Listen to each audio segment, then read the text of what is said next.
Materi yang pertama yaitu pengertian penyesuaian diri. Menurut Windaniati tahun 2015 menjelaskan penyesuaian diri merupakan suatu proses alamiah dan dinamis yang bertujuan mengubah perilaku individu agar terjadi hubungan yang lebih sesuai dengan kondisi lingkungannya. Senada dengan pengertian itu, Mutadin 2002 menerangkan penyesuaian diri merupakan suatu proses dinamis yang bertujuan untuk mengubah perilaku individu agar terjadi hubungan yang lebih sesuai antara diri individu dengan lingkungannya. Kehidupan itu sendiri lebih alamiah juga mendorong manusia untuk terus-menerus menyesuaikan diri. Penyesuaian diri merupakan suatu proses alamiah dan dinamis yang bertujuan mengubah perilaku individu agar terjadi hubungan yang lebih sesuai dengan kondisi lingkungannya. Sehingga penyesuaian diri dapat diberikan batasan bahwa kemampuan manusia sanggup untuk membuat hubungan-hubungan yang menyenangkan antara manusia dengan lingkungannya. Penyesuaian diri dapat ditinjau dari 3 sudut pandang, yaitu yang pertama, penyesuaian diri sebagai adaptasi. Yang kedua, penyesuaian diri sebagai bentuk konformitas.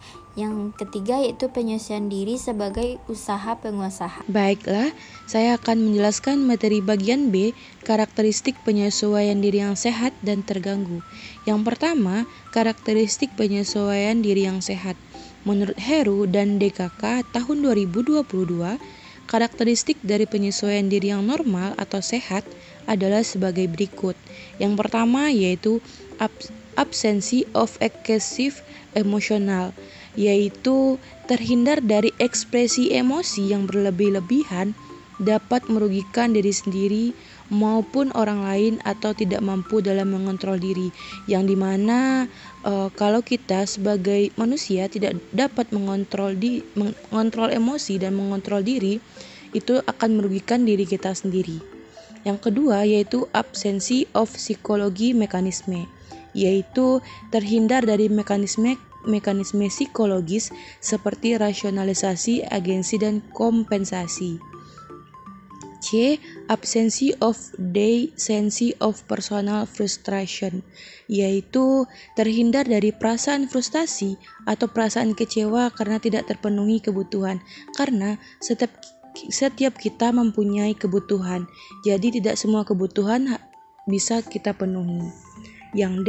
Rational deliberation and self-direction, yaitu memiliki pertimbangan dan pengarahan diri yang rasional, yakni mampu memecahkan masalah berdasarkan alternatif yang telah dipertimbangkan secara matang, serta mengarahkan diri searah dengan keputusan yang diambil. Maksudnya di sini ialah saat kita berada di suatu masalah, kita mampu menyelesaikan masalah tersebut dengan cara-cara kita sendiri dan dengan pertimbangan yang matang dan apa akibat dari kesalahan-kesalahan tersebut.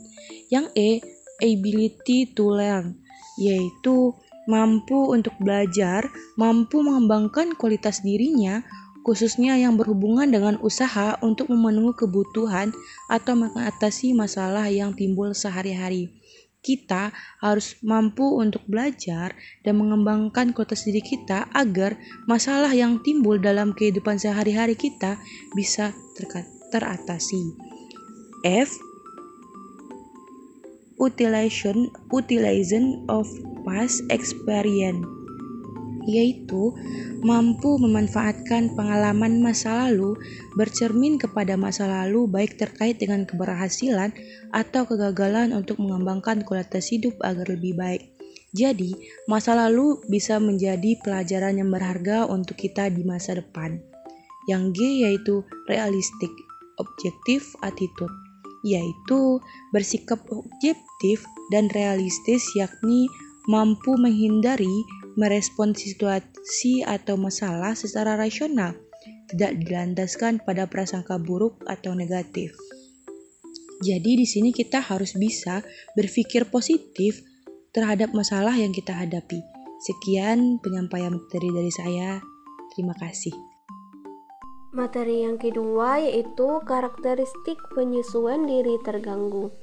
Penyesuaian diri yang menyimpang atau abnormal merupakan proses pemenuhan kebutuhan ataupun penyelesaian masalah dengan cara-cara yang tidak wajar atau bertentangan dengan norma yang berlaku dan dijunjung tinggi oleh masyarakat. Tingkah laku abnormal ditandai dengan respon-respon berikut. A, yaitu reaksi bertahan atau defense reaction atau flying from self. Individu yang didesak oleh tuntutan-tuntutan yang muncul dari dalam diri sendiri atau needs maupun dari luar, pressure dari lingkungan dan mengancam egonya akan bereaksi dengan mekanisme pertahanan diri atau defense mechanism.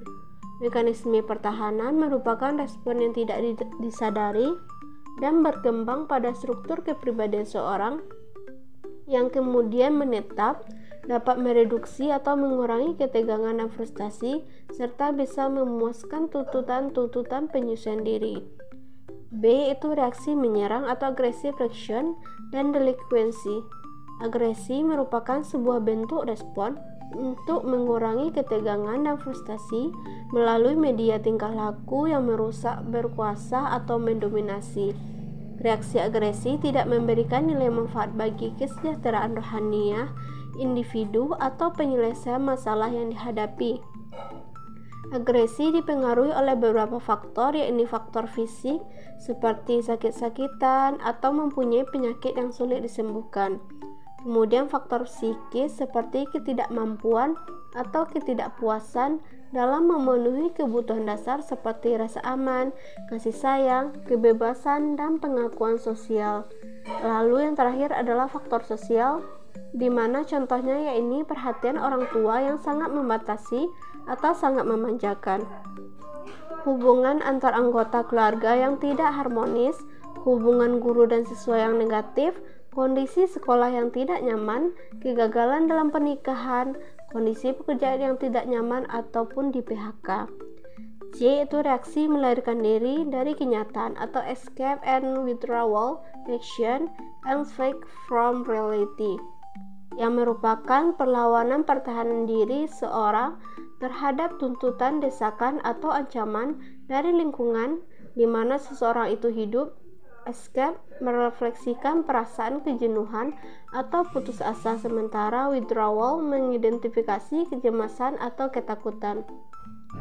Bentuk reaksi escape and withdrawal antara lain yakni berfantasi atau melamun, banyak tidur, minum minuman keras, bunuh diri, menjadi pencandu ganja atau narkotika, sabu-sabu atau ekstasi, dan regresi berbalik kepada perilaku sebelumnya karena frustasi. D, itu penyesuaian patologis atau flight into illness. Penyesuaian yang bersifat patologis ini berarti individu yang mengalami memerlukan perawatan yang sangat serius dan khusus yang sifatnya klinis, bahkan memerlukan perawatan di rumah sakit. Di rumah sakit, kondisi mental yang termasuk dalam penyesuaian patologis yaitu neurosis dan psikosis, di mana neurosis adalah bentuk gangguan kepribadian yang relatif masih ringan yang merupakan akibat dari ketegangan yang kronis, konflik, frustasi, dan ketidakmampuan pribadi yang kemudian terekspresikan dalam gejala-gejala perilaku sindroma. Yang E, yaitu tingkah laku antisosial atau antisocial behavior. Tingkah laku antisosial atau antisocial behavior yaitu tingkah laku yang menyimpang atau bertentangan dengan norma masyarakat, baik secara formal atau hukum, perundang-undangan maupun informal, adat istiadat, dan norma agama yang termasuk ke dalam tingkah laku antisosial, yaitu antisocial personality and psychopath, criminal, disocial behavior, dan juvenile delinquency. Selanjutnya materi C, yaitu tingkatan penyesuaian diri individu. Tingkatan penyesuaian diri individu adalah kemampuan seseorang untuk menyesuaikan diri dengan lingkungan dan situasi yang berbeda.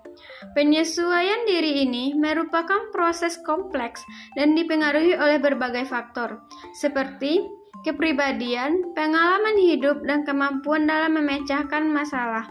Berikut adalah beberapa tingkatan penyesuaian diri individu. Pertama, tingkatan tinggi. Individu dengan tingkat penyesuaian diri yang tinggi mampu beradaptasi dengan perubahan dan mudah dan fleksibel. Mereka memiliki kemampuan untuk menghadapi tantangan dengan positif dan negatif, serta dapat membangun hubungan interpersonal yang sehat. Mereka biasanya memiliki rasa percaya yang tinggi, optimis, dan mampu mengelola stres dengan baik. Kedua, tingkat sedang, di mana individu dengan tingkat penyesuaian diri sedang mampu beradaptasi dengan perubahan, namun mungkin membutuhkan waktu yang lebih lama untuk melakukan hal tersebut. Mereka mungkin mengalami kesulitan dalam menghadapi situasi yang tidak terduga atau stres, tetapi umumnya mampu mengatasi tantangan dengan baik. Mereka biasanya memiliki kemampuan untuk belajar dari pengalaman dan terus berkembang. 3. Tingkat rendah, di mana individu dengan tingkat penyesuaian diri yang rendah mengalami kesulitan dalam beradaptasi dengan perubahan dan cenderung menghindari situasi yang baru atau menentang.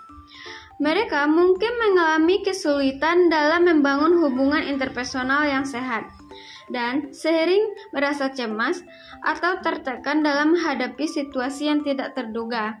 Mereka mungkin memiliki rasa percaya diri yang rendah, pesimis, dan kesulitan dalam mengelola stres. Jadi kesimpulannya yaitu penyesuaian diri merupakan proses psikologis di mana individu berusaha untuk menyesuaikan diri dengan lingkungan dan situasi yang dihadapi. Proses ini mencakup adaptasi terhadap perubahan, pengelolaan stres, dan kemampuan untuk berinteraksi dengan orang lain secara efektif. Karakteristik penyesuaian diri yang sehat mencakup kemampuan untuk mengatasi stres dengan cara konstruktif, fleksibilitas dalam berpikir dan bertindak, serta kepercayaan diri yang tinggi. Individu dengan penyesuaian diri yang sehat biasanya memiliki jaringan dukungan sosial yang baik dan mampu menjalani kehidupan sehari-hari dengan efektif. Dalam memahami penyesuaian diri, penting untuk mengenali tingkatan penyesuaian diri individu.